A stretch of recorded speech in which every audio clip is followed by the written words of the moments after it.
Breaking news mga tol, final weigh-in ni Canelo Alvarez versus Jaime Munguia. Tumimbang si Canelo ng 166.8 pounds. Si Jaime Munguia naman tumimbang ng 167.4 pounds. Parehas nga po pasok ang dalawa sa 168 pounds limit sa super middleweight. Kaya tuloy ng bakbakan mga tol para sa undisputed belt. Dedepensa ni Canelo ang kanyang WBA, WBC, IBF, and WBO. Magandang bakbakan ito bukas mga tol. Makikita naman natin dito sa final weigh-in. Talagang malaki po itong si Jaime Munguia. Samantala, tinanong nga po si Canelo kung magtatagal pa siya sa boxing. Sabi naman ni Canelo mga tol, matagal pa siya sa boxing at marami pang laban ang ibibigay sa atin. Pakiramdam daw ni Canelo nasa prime pa rin siya at hindi niya nararamdaman na kailangan na magretiro. Malakas pa rin daw si Canelo at pogi. Kaya marami pang laban na makikita natin kay Canelo Alvarez. May balita nga mga tol na isusunod daw kaagad si Edgar Berlanga, yung sinasabing malakas bumanat dito sa super middleweight. Sinabi rin ni Canelo na interesado siya lumaban kay Benavides basta tama ang bayad.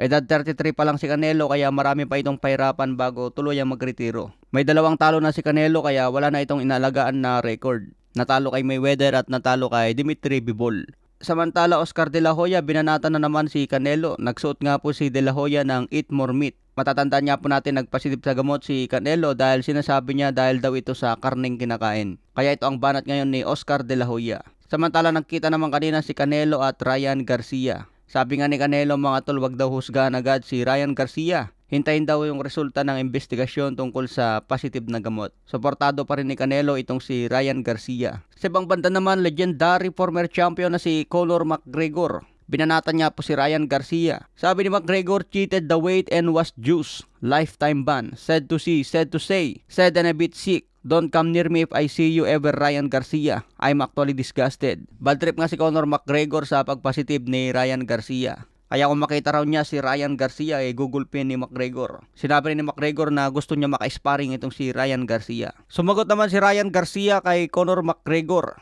Sabi niya, if I see Conor McGregor, I'm going to break your weak ass ankle.